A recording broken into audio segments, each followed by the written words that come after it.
नमस्कार, मैं हूं गायत्री और आप देख रहे हैं श्रेष्ठ यूपी। दोस्तों, एक तरफ जहां लोग गर्मी से राहत को लेकर अपने घरों में कूलर और एसी लगवा रहे हैं, वहीं दूसरी तरफ बहुत सारे ऐसे भी लोग हैं जो बेजुबान जानवरों और पक्षियों के लिए दाना पानी का इंतजाम कर रहे हैं। आगरा के शिक्षक मदन मोहन शर्मा ने इसी का बीड़ा उठा रखा है।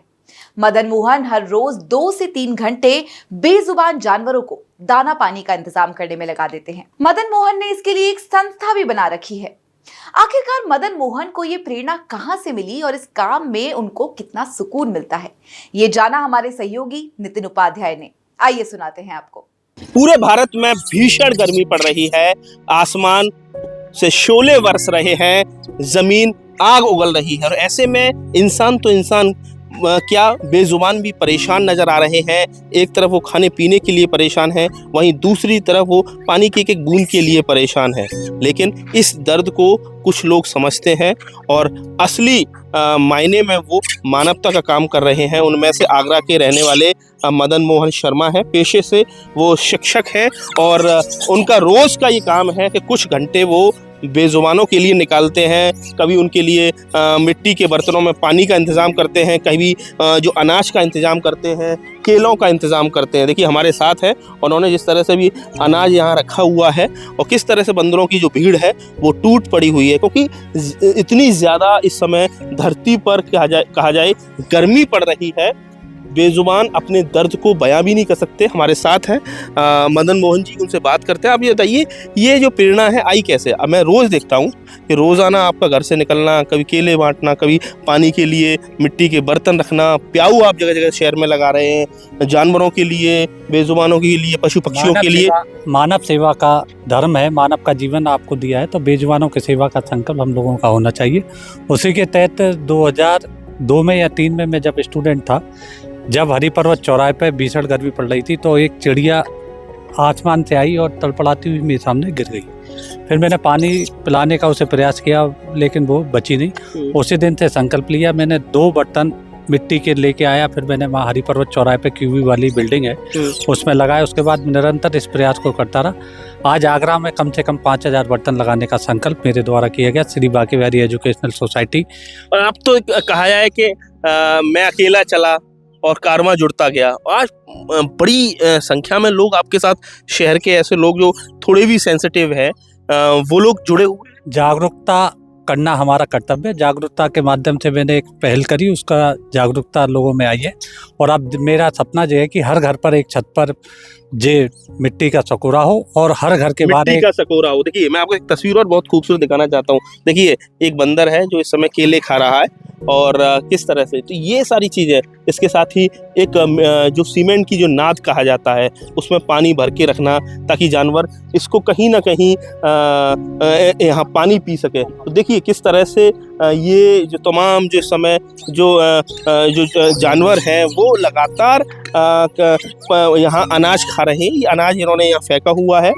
जो तमाम जो जौ है, चना है, रागी है, उसको यहाँ के इसके दाने डाले गए हैं, बाजरा के दाने डाले गए हैं। और अब देखिए किस तरह से बंदरों का झुंड इकट्ठा हो गया है। और ये एक दिन की ये कहानी नहीं है, ये रोज़ाना की कहानी है। और इसके पीछे की जो सोच है वो ये है कि इंसान तो फिर भी अपनी प्यास के बारे में, अपना दर्द को बयां कर सकता है, लेकिन जो बेजुबान है वो कैसे अपनी प्यास के बारे में बताएं, अपनी परेशानियों के बारे में बताएं। तो देखिए इस तरह से ये रोज़ का कारवां है। और ऐसे में ज़रूरत इस बात की है कि हर शहर में लोग इस बात को समझें कि वो इंसानी मदद के साथ साथ ऐसे बेजुबानों के लिए भी कुछ सोचें जो कह नहीं पाते हैं, जो बोल नहीं पाते हैं। एक सवाल और मैं लेना चाहूँगा मदन जी, अब आपने पूरा ये अनाज निकाला हुआ है, तो ये अनाज में क्या क्या मिक्स कर रखा हुआ आपने? इसमें चने हैं, चावल है, और इसमें मक्का है, इसमें जौ है, और इसमें गेहूं है, अनेक तरह के दाल वगैरह भी इसमें मिश्रित हैं। इन्हें जैसे कि बाजरा गर्मियों में चिड़िया और गाय के लिए, बेजुबानों के लिए नुकसानदायक होता है, उसके लिए हमने, जैसे हम लोग खाने का टेस्ट बदलते हैं, ऐसे ही इनके लिए खाने का टेस्ट बदलने का काम हम लोग करते रहते हैं। जैसे कि आप देखें कि गौ माता है, गौ माता ग्रहण करेगी। ऐसे ही कहते हैं कि लोगों के ग्रह नक्षत्र भी सुधर जाते हैं। अगर अक्षरों की बात करें कि जैसे कि काला कपड़ा शनिवार को पहनना चाहिए, हम्म। तो मूंग की दाल है, मसूर की दाल है, हम्म। तो उसे लेकर देखिए बंदर आ गया और पूरे पैकेट को लेकर चला गया है, तो आप समझ सकते हैं ये बहुत ही एक ऐसा मनोरम दृश्य है कि अक्सर ये देखा जाता है कि खाने पीने को लेकर, लेकिन इसके पीछे ये सोच है। कहते हैं कि वेदों के देश में वेदना नहीं संवेदना होनी चाहिए, और ये संवेदना मुझे मदन मोहन शर्मा में नजर आती है कि वो रोजाना का उनका इस तरह का रूटीन है कि वो बेजुबानों के लिए घर से निकलते हैं, उनके लिए अनाज का इंतज़ाम, उनके लिए पानी का इंतज़ाम, उनके लिए उन बर्तनों का इंतज़ाम जिसमें अनाज और पानी को रखा जा सके।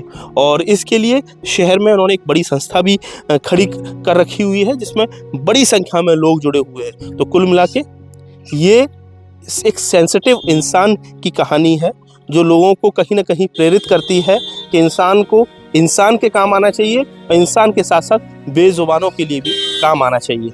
आगरा से श्रेष्ठ यूपी के लिए नितिन उपाध्याय की रिपोर्ट। दोस्तों, अगर ये रिपोर्ट आपको पसंद आई हो तो कमेंट सेक्शन में मेंशन करना ना भूलें। हमारे चैनल को सब्सक्राइब करें, इस वीडियो को लाइक करें और देखते रहें श्रेष्ठ यूपी। यूपी की हर खबर देखने और उनसे अपडेट रहने के लिए हमारे चैनल श्रेष्ठ यूपी को सब्सक्राइब और लाइक करें। साथ ही बेल आइकन को दबाना ना भूलें, जिससे हमारे हर वीडियो की जानकारी आप तक पहुंचती रहे।